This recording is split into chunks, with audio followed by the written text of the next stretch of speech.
A few weeks ago, I went to the National History Museum in London for a day out. And something I noticed very, very quickly is that it was obviously full of children, as you would expect in a museum. What I noticed more about it, though, is that I would say 70-80% of them was doom scrolling whilst walking around in the museum. Technology and social media are literally the worst thing to happen to humanity. Like, they've literally removed humanity from humans. Me and my mate were speaking about this the other day. Imagine how cool, how nice it would be to be born before the 1980s. You know, this is a subject I really wanted to talk about today because I was just on a trip with my wife and her mom and her two aunts, and I couldn't believe the amount of times that they were looking at their phones, especially considering we're on a trip with my young son as well, who's about 15 months right now, and he needs a lot of attention and a lot of care. But a lot of people on the trip were more interested in their phones than they were on engaging with a baby, which should be a pretty big priority, but it's not even just about the priority level. This is like an actual gift, like a miracle we're looking at right here at this baby, and I want to make sure that he has the best life possible. That's why whenever I'm around him, I'm trying my best, and I'm not perfect. I'm trying my best to not be on the phone, but regardless, I'm with him all the time. When you're only able to see him once a year and this is the way you react, it kind of scared me. And it made me realize that social media and the invention of the iPhone, the smartphone, could be the biggest detriment to humanity and society that we will ever experience. And we're going to discuss it in today's video, guys. Also, hit the like button, subscribe if you are new to the channel. I noticed that 60 to 70% of the people who come back to the channel and continue to watch content are not yet subscribed. So please hit that subscribe button. It really would help the channel out. With that being said, let's dive into it. And technology and social media are literally the worst thing to happen to humanity. Like, they've literally removed humanity from humans. Me and my mate were speaking about this the other day. Imagine how cool, how nice it would be to be born before the 1980s. And like, you live in your local town, you only know the people that live in that town, or some people who sometimes come in. You know, you meet a girl, you send each other letters, you know, we're gonna meet on this time, this day. And like, you go on cute dates, you're not comparing yourself to guys in Miami who are making more money than you, riding better horses than you. She's not looking at girls online who have fucking blowjob lips and mad eyelashes thinking, oh, you know, she's a bit prettier than me, so now I need to do this and do that. And like, I literally see it in people as young as 10 doing this. Like, people are constantly comparing themselves, and it's just crazy to see because it's literally gotten so much worse in the past 5 years, and I'm interested to see where it will go in the next 5. But it's like, you'll go into a restaurant nowadays and you'll see people chilling on their phones when the whole point of a restaurant is to go there, wine and dine and have a good time. But people don't do that anymore. Even in social settings, people are constantly on the phones. I'm like, I'd say I'm a bit bad for it, but I love living in the moment. And yeah, I record content because social media is a powerful tool. It's like a double-edged sword. You can either use it to consume and attack yourself, or produce and help people. But I still feel like it would be so much better living in times where these fucking devices aren't a thing. But it is what it is. That's my 2 pence. Let me know what you think in the comments. Do you think it would be better if we were born in times with technology or without? Yeah, I was born as a millennial, obviously, born in the late 80s, and because of that, I got to witness, to a certain extent, the transformation of the society from being analog to digital.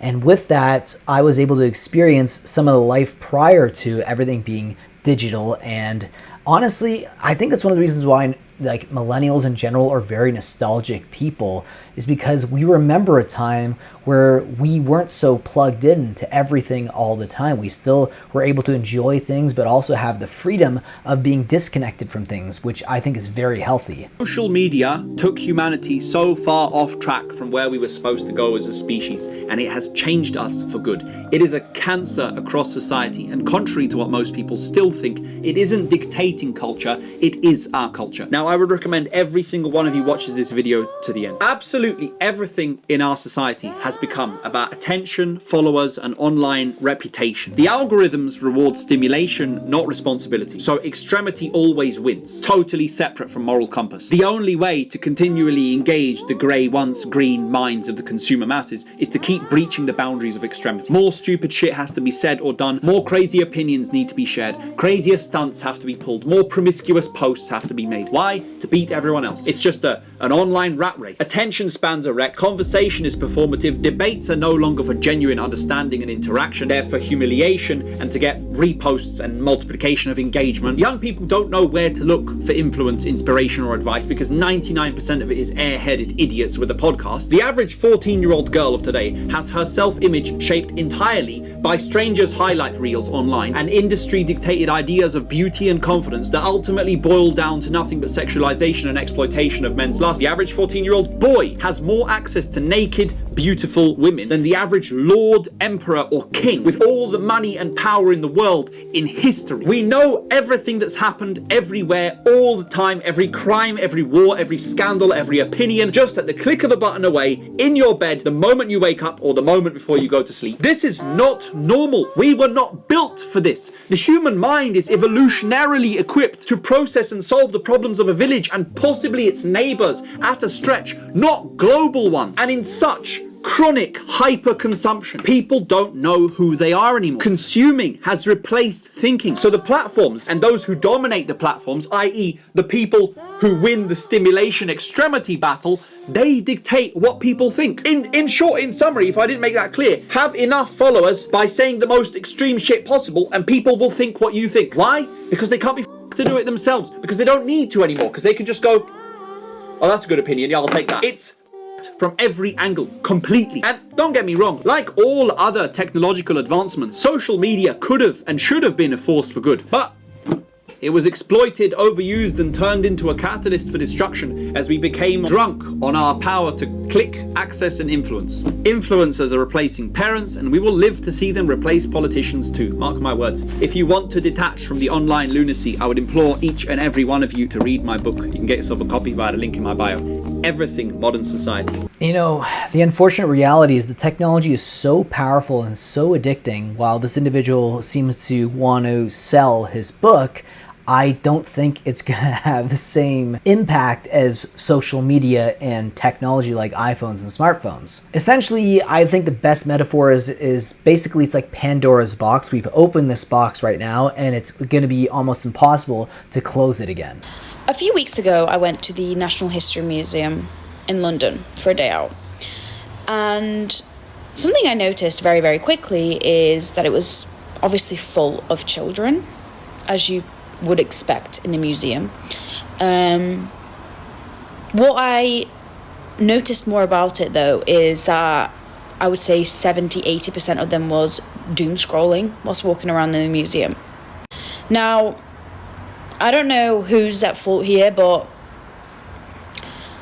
if my child was walking around a dinosaur exhibit in the National History Museum of London on a day out, doom scrolling on TikTok, to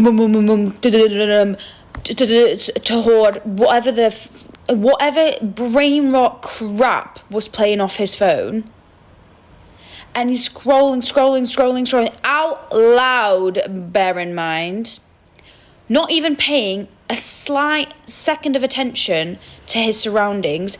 I am snatching that phone out of his hand and stomping on it out of anger. Like, what's going on, guys? It actually irritated me, not because of the loud music, it irritated me, but that the parent wasn't doing anything about it. Is this okay now? That children are just allowed to walk around a museum listening to brain rot TikTok doom scrolling whilst walking?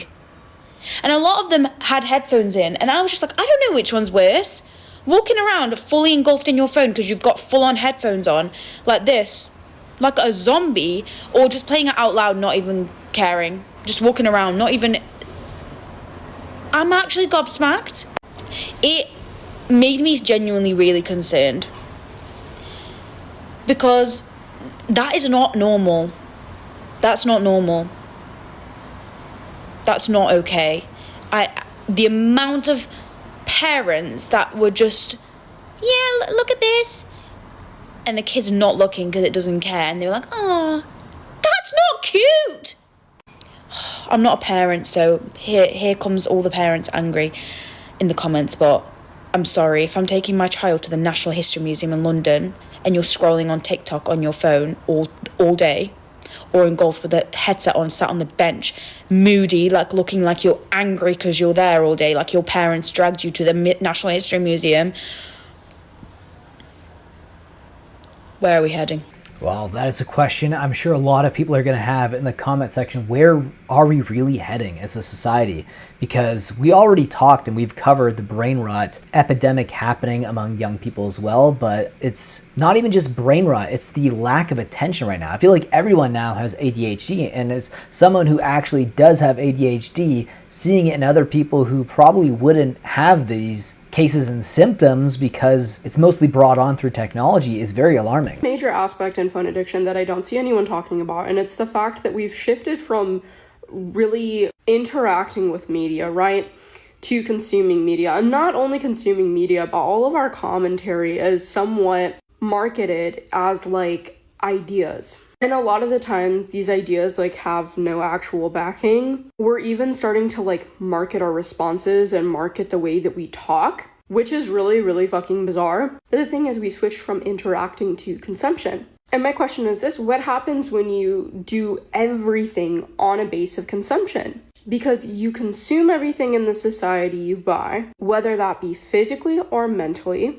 You buy something new and you automatically take to the internet to be like, I got the latest Stanley Cup, or I got the latest trending thing. And that gives you kind of social prestige that also gets you like really going psychologically. And there's like whole departments of people who work on this psychology, trying to really entice users to want these things. And it's not just marketing. Like, there are whole teams that sit down and go, okay, how are we going to design this to be as addicting as possible? And there are multiple fields that subside and sit down and say, all right, let's do this. And I think that people aren't looking at the fact that when all you do is consume, like even your media is consumption, because before we have like the base model of like, okay, you buy things, you have consumerism on the level of goods.